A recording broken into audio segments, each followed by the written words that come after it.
പേര് ബേബി. ഞാൻ പൊന്നാമളിയിൽ നിന്ന് വരുന്നു. മാതാവ് പ്രത്യക്ഷപ്പെട്ടപ്പോൾ ഞാനിവിടെ ഉണ്ടായിരുന്നു. അച്ഛനിവിടെ മാതാവ് പ്രത്യക്ഷപ്പെട്ട് ദേ മാതാവ് നിൽക്കുന്നെന്ന് പറഞ്ഞപ്പോൾ ഞാൻ മുകളിലോട്ടാണ് നോക്കിയത്. പിന്നെ രണ്ട് സൈഡിലോട്ട് നോക്കി. അപ്പം ഇവിടെ ഞങ്ങളെല്ലാവരും കൂടെ സ്തുതിപ്പും ഒക്കെ കഴിഞ്ഞിരുന്നു. അതിന് ഞാനിവിടെ അച്ഛനെന്നെ വിളിപ്പിച്ചപ്പം ഞാൻ വന്ന് സാക്ഷ്യം പറഞ്ഞതാണ്. പിന്നെ 96 ഓഗസ്റ്റ് മാസം തൊട്ട് ഞാൻ അച്ഛൻ്റെ പ്രാർത്ഥനയിൽ സംബന്ധിക്കുന്നതാണ്. എൻ്റെ പ്രശ്നങ്ങളുമായിട്ട് വന്ന് ഞാൻ അന്ന് തൊട്ട് അച്ഛന് വേണ്ടി പ്രാർത്ഥിക്കുന്ന ഒരു പാവപ്പെട്ട എളിയ മകളാണ്. എൻ്റെ ഭർത്താവിൻ്റെ മദ്യപാനം പൂർണ്ണമായിട്ട് മാറി. എത്ര വർഷമൊന്നും എനിക്കറിയത്തില്ല. ഞങ്ങളുടെ കല്യാണം കഴിഞ്ഞിട്ട് 46 വർഷമായി. അപ്പം ഞാൻ കല്യാണം കഴിയുമ്പോഴേ മദ്യപാനിയായിരുന്നു.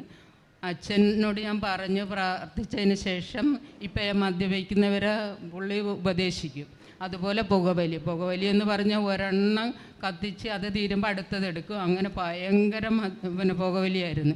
അതും പൂർണ്ണമായിട്ട് മാറിയപ്പം തൊടത്തില്ല. പിന്നെ എൻ്റെ മകൾക്ക് 34 വയസ്സായിട്ടും കല്യാണം നടക്കുന്നില്ലായിരുന്നു. അവളും ഇവിടുത്തെ ഒരു പ്രാർത്ഥന കൃപാസനത്തിൻ്റെ ഒരു പ്രേക്ഷിതയായിട്ടാണ് ഇവിടെ വന്ന് അവൾ മരിയൻ തപസ്സിൽ കൂടിയിട്ടുണ്ട്. അച്ഛൻ അവൾക്ക് വേണ്ടി ഒത്തിരി പ്രാർത്ഥിച്ചിട്ടുണ്ട്. അങ്ങനെ 34 വയസ്സ് കഴിഞ്ഞപ്പം കല്യാണം നടന്ന്. പിന്നെ ഇപ്പം ഞങ്ങൾക്ക് കോവിഡ് വന്ന്, എല്ലാവർക്കും വന്ന്. അപ്പം ഭർത്താവിനങ്ങ് കൂടി 50% താഴെയായി ഓക്സിജൻ ലെവൽ. പക്ഷേ ഡോക്ടറിന് ഭയങ്കര അത്ഭുതം. എന്തെന്ന് വെച്ച് കഴിഞ്ഞാൽ ഒരു ശ്വാസം മുട്ടലും ഒന്നുമില്ല. അപ്പം ഞാൻ എത്രയോ വർഷങ്ങളായിട്ട് അങ്ങേർക്ക് ഉപ്പ് കൊടുത്തോണ്ടേയിരിക്കുന്നതാണ്. ഉപ്പ് കൊടുത്തത് വേറെ ഒന്നിനുമല്ല, മാനസാന്തരപ്പെട്ട് എൻ്റെ ഭർത്താവ് ഒരു അക്രൈസ്തവനാണ്. അപ്പം മാനസാന്തരപ്പെട്ട് പക്ഷേ നല്ല വിശ്വാസിയാണ്.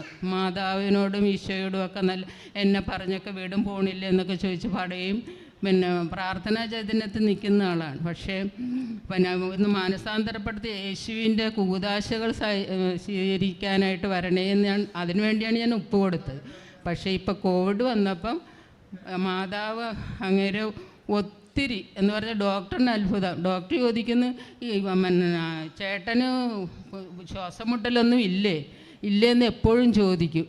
അപ്പം എൻ്റെ മനസ്സിലിരുന്നുകൊണ്ട് മാതാവ് പറയും, നീ എന്നും ഉപ്പ് കൊടുക്കുകയില്ലായിരുന്നാ, അതാണ് ഞാനിപ്പം നിങ്ങൾക്ക് കാണിച്ചു തന്നത്. 11 ദിവസം ഞങ്ങളെല്ലാവരും 3 പേരും കടന്ന് വീട്ടിൽ പോയി. ഇപ്പോൾ ഒരു കുഴപ്പമില്ലെങ്കിൽ ഇപ്പം ഇരിപ്പുകാരനായി പോയി. അത് പുള്ളി സ്വയം ഒരു ശ്രമം നടത്തുകയില്ല. അതുകൊണ്ട് ഭയങ്കര വെയിറ്റാണ്. അതൊക്കെ കണ്ടാണ് ഇരിപ്പായി പോയത്. പിന്നെ ഇവിടെ പണ്ട് അച്ഛൻ ഞങ്ങളുടെ എന്ന് പറഞ്ഞാൽ ആദ്യത്തെ പ്രാർത്ഥനയിൽ ഞങ്ങൾ പൊന്നാമളിയിൽ നിന്ന് 11 പേര് വന്ന്. അന്നെന്ന് പറഞ്ഞു കഴിഞ്ഞാൽ ഇന്നുമൊക്കെ നിങ്ങൾ ഓർക്കണം.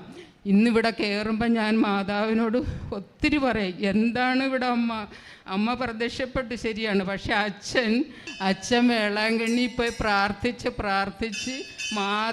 അച്ഛൻ ഇവിടെ നമുക്ക് കൊണ്ടുവന്ന് തന്നേക്കുന്നു. പക്ഷെ ആൾക്കാർക്ക് ഈ നാട്ടുകാർക്കൊന്നും അതിനുള്ള ഒരു വിലയില്ല. പക്ഷേ മാതാവ് ശരിക്കും അച്ഛൻ അവിടെ പോയി 75 ജപമാലയും മറ്റേ അങ്ങോട്ടും ഇങ്ങോട്ടും ചൊല്ലി പ്രാർത്ഥിച്ച് അച്ഛൻ്റെ കൂടെ അമ്മ വന്ന് അമ്മ ഇവിടെ പ്രത്യക്ഷപ്പെട്ടതാണ്. അതൊക്കെ ഓർക്കുമ്പോൾ നമുക്കിങ്ങനെ ഭയങ്കര കുളിര് കോരും. ദൈവമേ, ആദ്യത്തെ പ്രാർത്ഥനയിൽ ഇവിടെ വന്നപ്പോൾ ഒരു ഷെഡ് ആണ് ഇങ്ങനെ ഷീറ്റ് വലിച്ച് കെട്ടി ആണ് ഞങ്ങൾ 11 പേര് വന്ന്. അച്ഛൻ അന്ന് 96 തൈക്കൽ പറഞ്ഞ അടുത്ത പ്രാർത്ഥന ഇവിടെയാണെന്ന് പറഞ്ഞിട്ട് അപ്പോൾ ഞങ്ങളെ ഇവിടെ ഇതിൻ്റെ ഈ കയറിൻ്റെ ഇത് നടത്തുന്ന പെണ്ണുങ്ങളൊക്കെ ഞങ്ങളെ നോക്കി ചിരിച്ചോണ്ട് പോകുമായിരുന്നു. അവിടെ ഇതുങ്ങൾക്കൊന്നും വേറെ ഒരു പണിയും ഇല്ലേ. അപ്പോൾ ഇന്ന് വെയിൽ വരുമ്പോൾ ഞങ്ങൾ മാറി നിന്ന് ആ ഷെഡിൽ നിന്ന് മാതാവ് തുടങ്ങിയ ആലയമാണിത്. ഇതുവരെ ഞാൻ സാക്ഷ്യം പറഞ്ഞില്ല. ഇപ്പോൾ എനിക്കൊരവസരം കിട്ടി. ഞാനിപ്പോൾ ഓടി വന്നത് അച്ഛനൊന്ന് കണ്ട് പ്രാർത്ഥിക്കാനാണ്. അപ്പം ഞാൻ എൻ്റെ കാര്യങ്ങൾ പറഞ്ഞപ്പോൾ സാക്ഷ്യം. അപ്പം ഞാനും ഓർത്തി അമ്മയുടെ മുമ്പിൽ ഞാൻ ഇതുവരെ സാക്ഷ്യം പറഞ്ഞില്ലല്ലോ, അപ്പം സാക്ഷ്യം പറഞ്ഞേക്കാമെന്ന് ഓർത്ത് ഞാൻ. അപ്പം അമ്മയ്ക്കും ഈശോയ്ക്കും എന്നെ അത് തന്നെയല്ല, എനിക്ക് വേറൊരു ഇതുണ്ട്. എന്നെ ഞാൻ നിയോഗം വെച്ചത് മറ്റുള്ളവർക്ക് വേണ്ടി പ്രാർത്ഥിക്കുമ്പോൾ അവരുടെ കാര്യം മാതാവെ നീ ഏറ്റെടുത്ത് സാധിച്ചു കൊടുക്കണമെന്ന്. അത് ഒരുപാട് കാര്യങ്ങൾ, അത് പലരും എന്നെ വിളിച്ച് പറയും, ചേച്ചി കാര്യം സാധിച്ചു കേട്ടാ.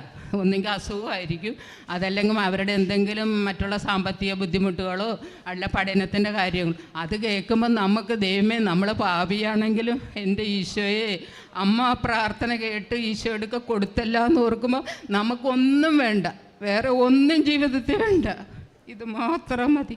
എൻ്റെ ഈശോയ്ക്കും പരിശുദ്ധ അമ്മയ്ക്കും ഇപ്പോഴും എന്നെ ഈ പ്രാർത്ഥനയിൽ നിലനിർത്തതിന് 1000 നന്ദി. അച്ഛന് ആയുസ്സും ആരോഗ്യവും ഇനിയും സമർത്ഥമായി നൽകട്ടെ എന്ന് അമ്മയോട് യാചിക്കുന്നു.